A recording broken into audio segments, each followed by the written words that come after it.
By the beginning of 2014, it was apparent that Trump was seriously considering running for president, to my delight. As we prepared to make the announcement, a process I helped manage with microscopic precision, we ran into a bump in the road. The premise of Trump's candidacy would be that he was famous as a highly respected real estate developer and billionaire businessman. That was a central proposition, along with his celebrity and willingness to say and do things that were politically incorrect. But at the time, CNBC was conducting an online poll to determine the 25 most influential business people alive to celebrate the 25th anniversary of the network. Trump was one of the 200 businessmen listed as contenders. I learned about the poll when I received an email from the boss's assistant, Rona Graff, telling the staff of the Trump organization that the vote was being conducted and requesting everyone to click on the hyperlink and vote for Mr. Trump. In any other business, this would seem like a joke, the kind of thing David Brent would do on The Office, with the egomaniac boss looking like the self-aggrandizing fool he was.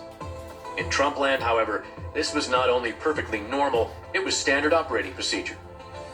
The two prime and co-equal imperatives of the company were to protect Trump, usually from himself, and to feed his insatiable ego. The CNBC poll seemed almost designed to challenge the self-regard of American business leaders.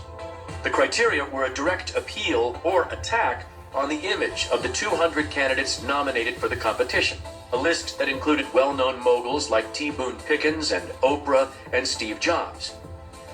The person must have been more than a good CEO, the rules said.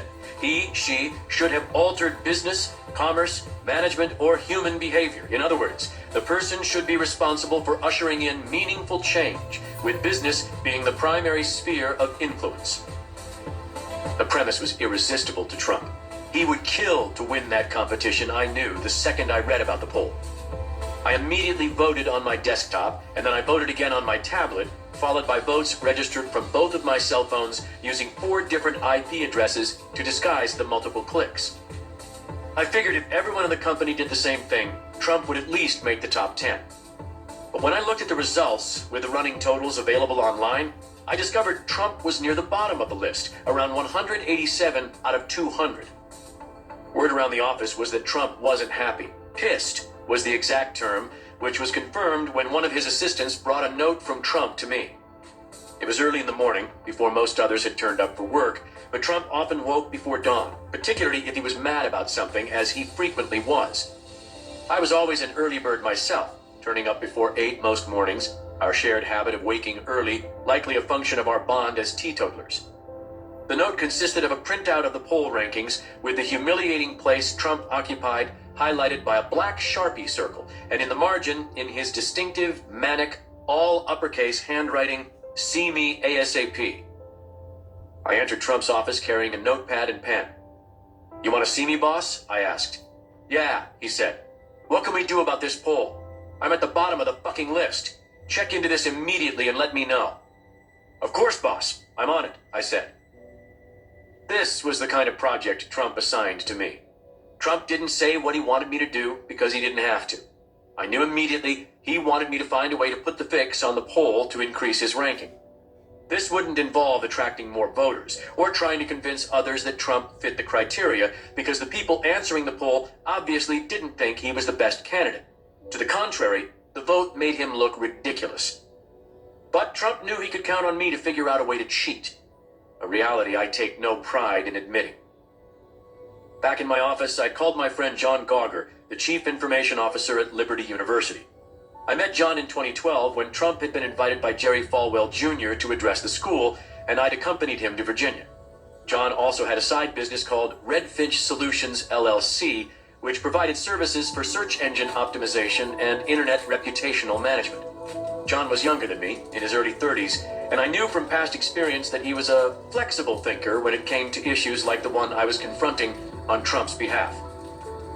"Do me a favor," I said, sending him a link to the CNBC site. "Check into this online poll for me. The boss is unhappy with his current standing, and I need to know if there's something we can do."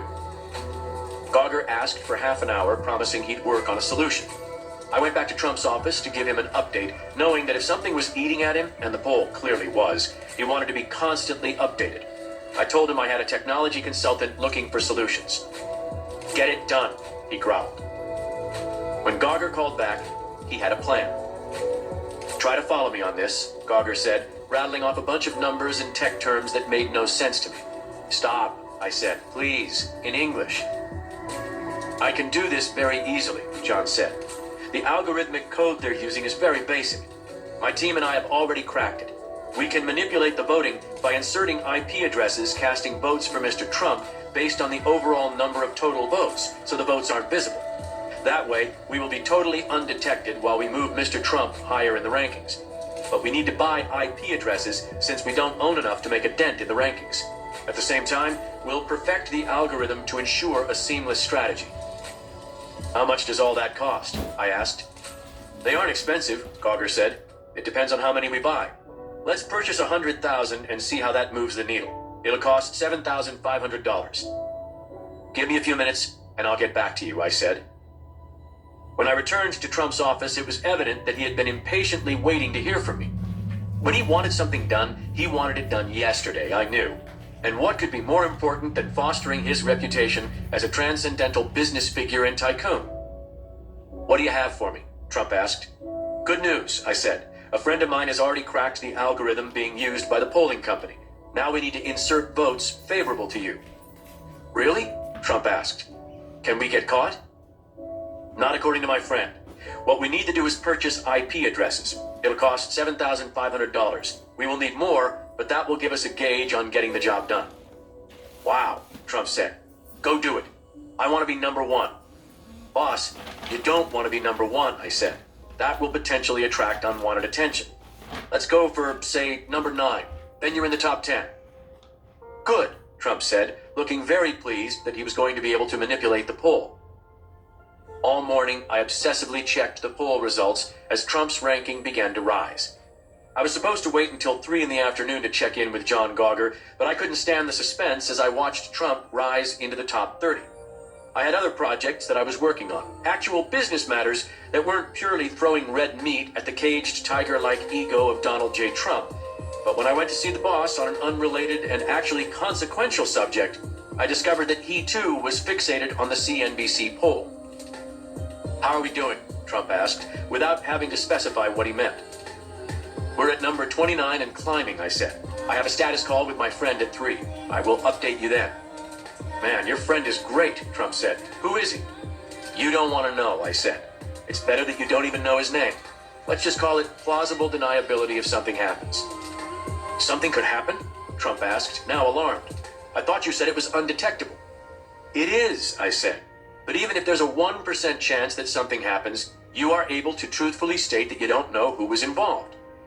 Good, said Trump. But one day, you'll tell me who it is. Sure, boss, I said. When 3 rolled around, Trump was still gradually but inexorably rising in the rankings. I called Gauger excitedly. Holy shit, I said. Trump is at 20. It won't be moving much more tonight, he said. We've been tracking the voting quantity over the day, and it really slowed a lot. So we need to start again when the level of activity increases. We also need to buy more IP addresses so we have enough in reserve to make sure Mr. Trump gets to number 9. Perfect, I said. Let's talk tomorrow. The next morning, I was in Trump's office by 8:30 talking to the boss about nothing but the most pressing question of the day, his fake ranking. By then, he had moved up to 18, and the volume of the voting was increasing, exactly as Gauger had said. We need more IP addresses to get back in the game today, I told Trump. Go do it, Trump said. Keep me informed. I'm authorized for another $7,500, I asked. Yes, Trump said. Just make sure I make it to the top 10. All that day, Gauger and his team of techies fed the fake IP votes into the poll, and all day, Trump continued his manufactured ranking rise. The poll closed at 3 that day, I knew, so I was constantly refreshing my search engine to monitor the results. Gauger had promised a top 10 finish, predicting confidently the final result exactly at number 9. As 3 o'clock neared, my intercom rang and I was summoned once more to see Trump. Do you know the poll closes at 3 today? He asked, acting like he thought he knew something I didn't. Yes, I do, I said. You are currently at number 11. My friend has assured me that you will be number 9 at closing time. He altered the algorithm and more votes will be cast for you. Really great, Trump said. Good job. No, great job. When the poll closed, Trump was, as promised, number 9. I printed a copy of the poll and delivered it to Trump's office. He was on the speakerphone when I entered, so he motioned me to sit. I dropped the poll on his desk, and he smiled devilishly with delight. "Whoa," he said to the person he was talking with on the phone. "I just got a CNBC poll that shows I'm the 9th most important businessman of the past 25 years. Not bad, huh?" For the rest of the day, the calls flooded in, praising Trump as he told everyone he talked to about his position in the polls. Like so much else with Trump, on one level, he had to know the entire accomplishment was nothing more than a lie. He'd paid to push the poll, as any sane person would have appreciated. But Trump was unhinged in reveling in the ranking, as if it was a real achievement and a real reflection of his standing in the business community and with the general public. If Trump's insistence weren't such a dangerous delusion, if all this rampaging egomania hadn't come to have such dire consequences for the United States and the world, it would be funny. As people repeatedly told him that he deserved the recognition, and that of course the result was predictable, what would you expect, was the sentiment. You're Donald Trump. His grip on reality appeared to vanish. Before long, Trump believed he really was rated in the top 10 and was regarded as a profoundly important business figure. I not only enabled that belief, I actively and eagerly participated in perpetrating the myth. The feeling was euphoric, until the following day when the bottom fell out of the scam.